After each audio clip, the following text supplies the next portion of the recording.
I work as a psychologist in a maximum security prison for mentally ill offenders. Ask me questions. For the past 12 years, I have dedicated my career to treating people with severe mental disorders in maximum security prisons, both men and women, from extreme psychosis to personality disorders and everything in between, no matter how terrible their crimes may be. The vast majority of people are willing to openly discuss their mental state and, more importantly, how it directly influenced their crimes. Ask anything you want. P.S. I'm from Europe, so our methods may not reflect those used in the US. What is the scariest thing a patient has ever told you? Scariest? I am not entirely certain. As a professional psychologist, I am strictly obligated to maintain patient confidentiality. This means they can tell me anything and I cannot disclose that information to anyone unless A. they intend to harm others, or B. they intend to harm themselves. I've had patients confess to crimes that remain unsolved or for which someone else is already serving time. That kind of thing can make you feel a bit uneasy, especially when the Ministry of Justice releases its annual cold case calendar. On one of the pages of that calendar was a woman who disappeared about 25 years ago. She was never found, and one of my former patients confessed to killing her. Every year when I look at that calendar, I feel heavy-hearted for her family who still don't know what happened. And even though I don't know all the details myself, aside from some vague descriptions, I try not to dwell on these things. That's not the main purpose of therapy. Whether he did it or not, the patient still has issues that need treatment. What are the strangest delusional thoughts you've heard from patients? I've seen and heard a lot of strange things. The funniest was when two patients in our ward both believed at the same time that they were the incarnation of Jesus Christ.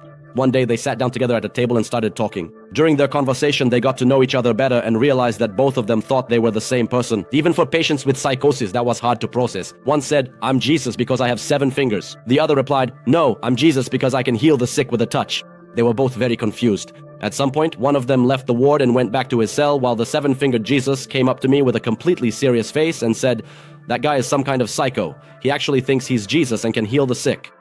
Did any of the inmates ever try to involve you in any inappropriate activities? I'm a man, so such attempts from other men are almost non-existent, but sometimes I do encounter unwanted attention from women. Here's a funny story.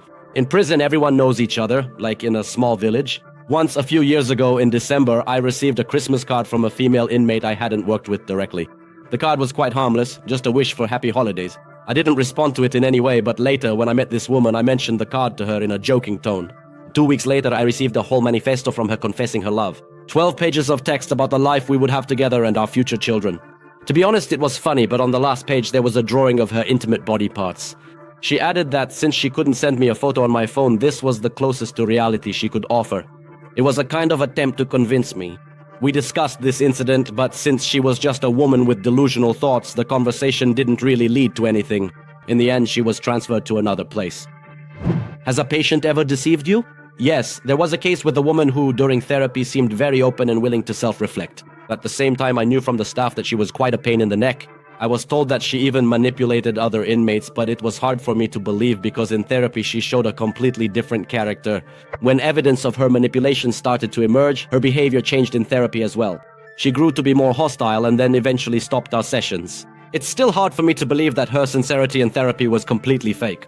Perhaps both were true, but she denied everything until the evidence piled up. And when her house of cards collapsed, so did our therapeutic relationship. What is the biggest breakthrough you've had working with a patient? That's a wonderful question. A couple of years ago, we admitted a young woman, 19 years old. She was very hostile toward anyone who approached her. She would scream, shriek, and even physically attack people whom she thought were behaving wrongly. She had a very difficult past. She was traumatized and abused by her brothers. She tragically witnessed her best friend take her own life. Eventually, she took the life of her own boyfriend. So I was faced with an impossible task. Where do I start? We were concerned about her behavior. She often tried to take her own life or harm herself in other ways. I simply started by talking to her for a few minutes each week. Sometimes she didn't want to see me, and I respected her wishes. Sometimes we had a scheduled meeting, and she would literally try to hide like a child playing hide and seek. Months went by, and gradually she began to get used to the feeling that not everyone around her would abandon her. And paradoxically, that's exactly what she wanted. She wanted to connect with others, but because of deep mistrust and discomfort in relationships, she couldn't do it and sabotaged everything and everyone who tried to get close to her. As she gradually gained more trust, she opened up and was able to talk about the traumatic events which we then began to work through. After that, since she was diagnosed with borderline personality disorder, we discussed it and moved on to schema therapy. I have been by her side for the past 2.5 years, and I can confidently say that I would trust her as a nanny for my own children. She has made tremendous progress.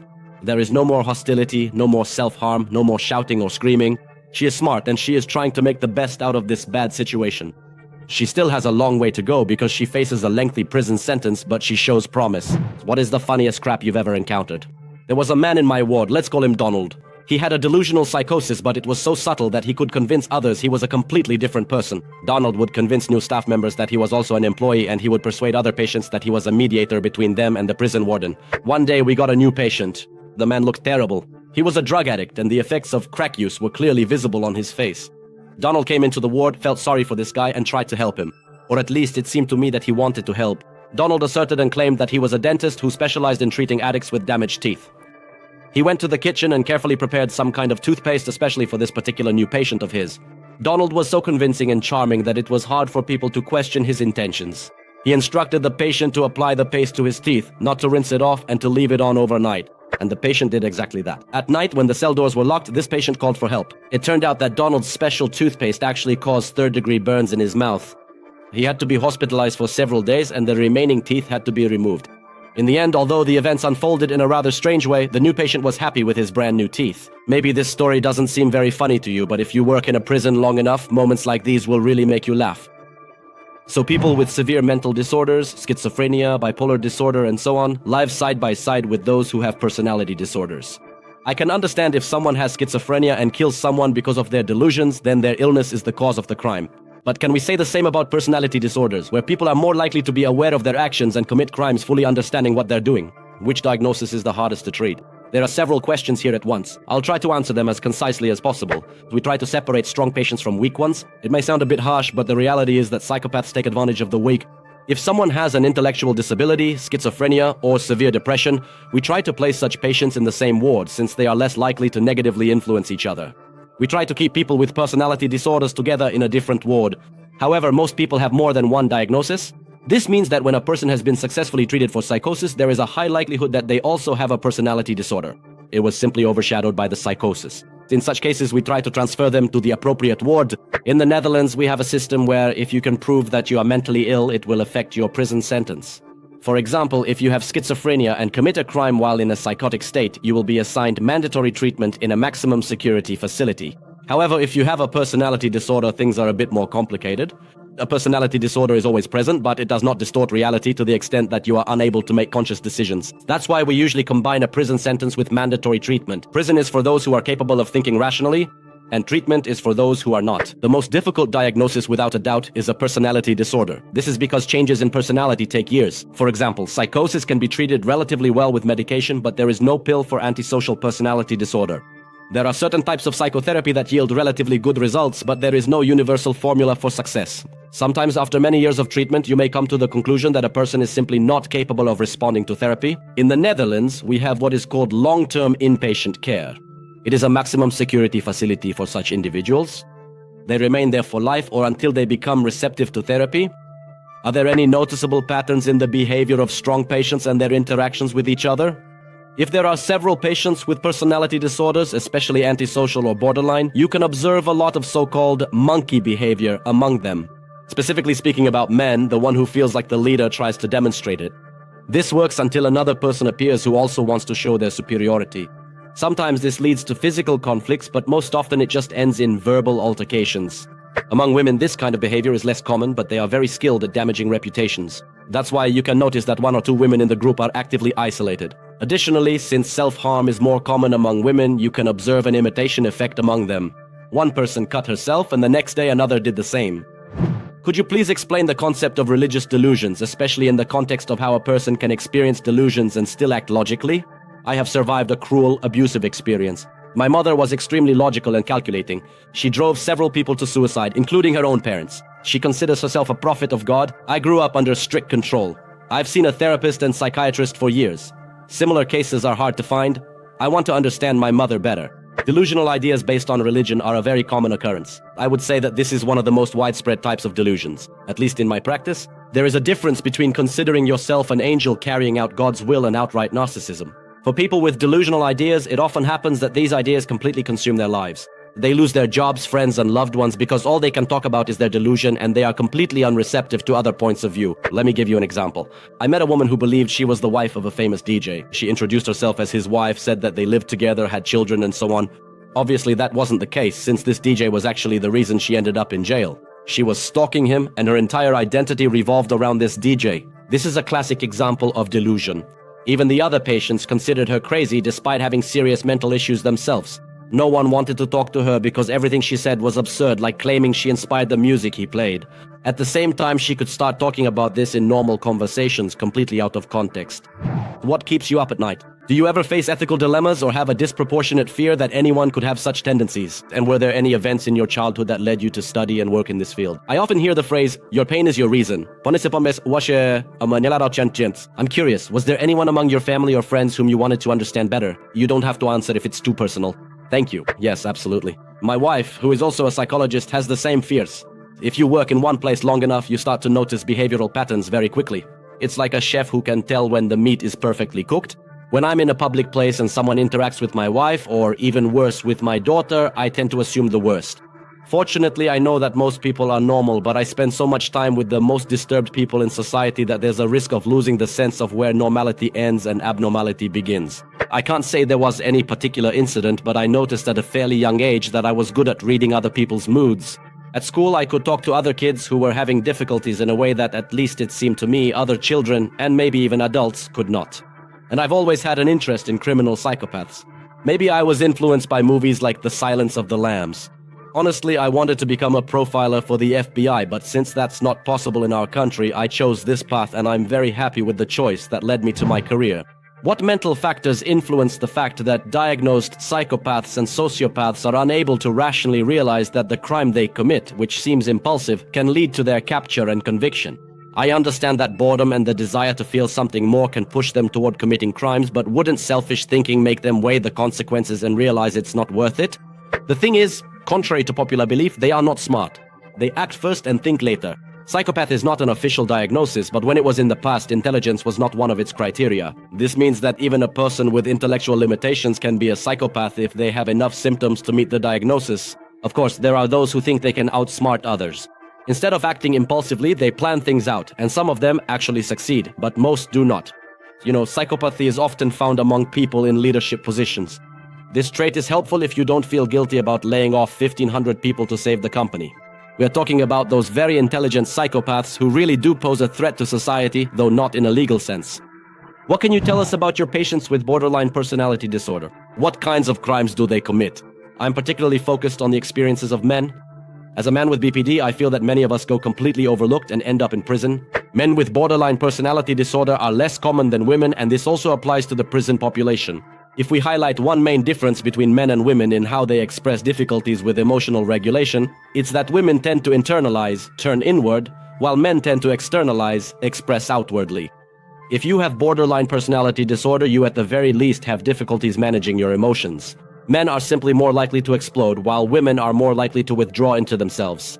This means that a man with borderline personality disorder is at an even higher risk, on top of the already high risk, of anger outbursts that can lead to harming others. The problem is also that personality disorders manifest their destructive traits in interpersonal relationships. If you have borderline personality disorder, maintaining relationships is incredibly difficult without these outbursts of anger. Relationships reveal each person's vulnerabilities. Unfortunately, having a personality disorder only amplifies this. Most men with borderline personality disorder who are in prison have harmed those who were closest to them. I'm also a psychologist, although not in the same field. Do you have any techniques to distinguish true narcissists diagnosed with MPD from their victims? In couples therapy, I often see that the behavior of narcissists, whether diagnosed or not, is very similar to the behavior of their victims. Accusations, different perceptions of reality, self-centeredness, or manipulative displays of self-sacrifice, attempts to enlist the support of loved ones against the partner, and so on. And another interesting question, have you ever worked with someone who was misdiagnosed? For example, someone was diagnosed with something from the psychotic spectrum, but in reality they were just extremely exhausted, hadn't slept, and started experiencing hallucinations. I've had such cases myself, that's why I'm asking. Right now I have a patient who was diagnosed with delusional disorder, but I don't think that's actually the case. However, it's not that serious. We can conduct a new assessment and try to figure out what the real issue is. The problem is that some diagnostic methods, such as questionnaires, require the patient's cooperation. As for NRL, that's a very complex topic. It seems to me that every person with a personality disorder needs an individual approach, preferably in the form of schema therapy. At the very least, that's the standard in our institutions for such patients. Obviously, I'm not a specialist in couples therapy, but it seems to me that it's not a good idea to discuss a person's insecurity or low self-esteem in the presence of their partner. That could cause them problems. Regarding the differences, there are overt and covert narcissists. They feel the same way inside, but behave differently. Both types need validation of their significance. They usually have low self-esteem and a need for control and admiration. Both can be seen as different sides of the same coin, if you know what I mean. What is the most terrible crime committed by someone you have treated? Have there been cases when you thought the crime was justified? There are two questions here, and I will answer them separately. The most terrible crime is something subjective. I have never been particularly sensitive to any kind of crime. However, ever since I had children, any crimes involving children, especially if the child bears any resemblance to my daughter, make me empathize with the victims much more deeply. There was a person whom I did not treat, but my colleague did. He told me a story about how this man described in detail with pleasure everything he did to a little girl. I'm glad I didn't have to hear those stories firsthand. There was a woman who killed her husband with a hammer. She hit him on the head 7 times when he tried to hurt her. They were both drug addicts, but since the police had recorded incidents of domestic violence from him towards her, I'm inclined to believe her version of events. However, in court, it was not possible to prove that it was self-defense and that she was protecting herself from a life-threatening situation. That's why she still received a prison sentence. But it was a short one, just a few years, since the judge obviously took the history of domestic violence into account. Maybe this is a bit of a strange question, but I once read an interview a long time ago. The parent of a child who grew up to become a serial killer said, "Some children are just born evil." I remembered this quote, but I was never sure how true it was. Like, of course, I understand that if a person is born with a brain chemistry disorder, then they're somehow different. But is it inevitable for some people to do evil? Or is it something that could have been avoided with the right therapy or upbringing in childhood? No child is born evil. I would even say that true evil doesn't exist, although that's more of a philosophical question. All the people I've met never thought they were doing evil at the moment of their actions. They always had their own reasons. These reasons, of course, are always wrong, but they didn't commit evil acts simply because they were evil, like cartoon villains. However, in early childhood, there are certain nuances that reduce the likelihood of a person committing a serious crime. Even people with a wonderful childhood, loving parents, and good grades at school can go down the wrong path. It's just that their chances are lower.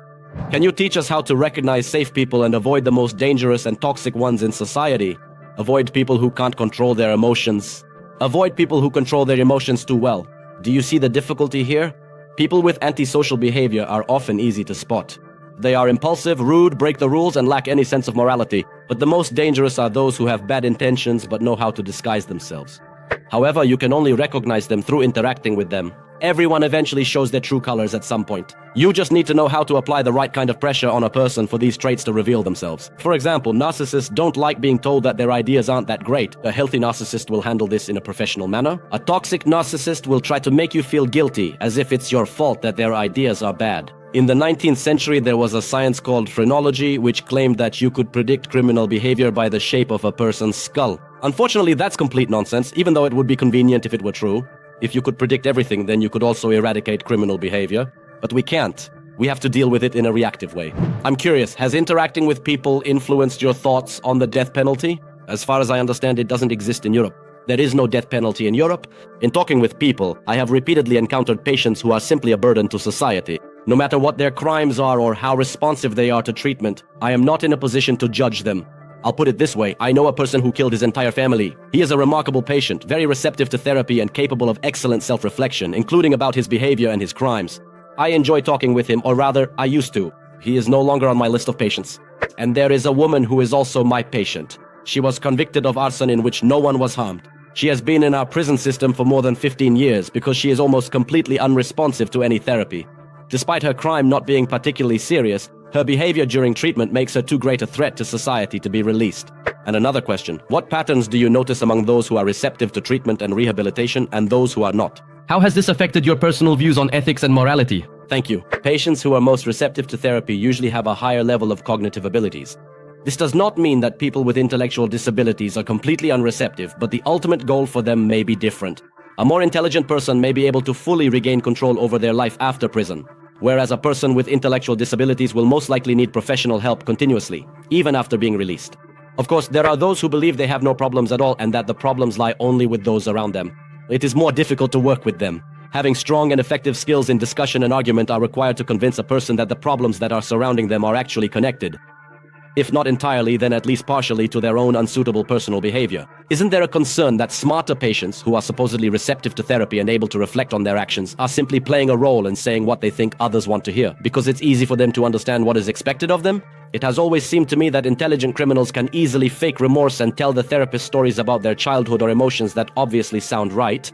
Undoubtedly, this is a significant risk, but in my 12 years of work, I have noticed that those patients who had a high likelihood of reoffending showed signs of it even during their stay in the treatment prison. For people with aggressive tendencies, it is very difficult not to display their aggression. Nevertheless, it is not easy to deceive forensic psychologists. Although we are, of course, not flawless. Thank you very much for watching. Write in the comments below the video what you think about what you've seen and heard. And don't forget to check out our other videos. Hugs. Bye.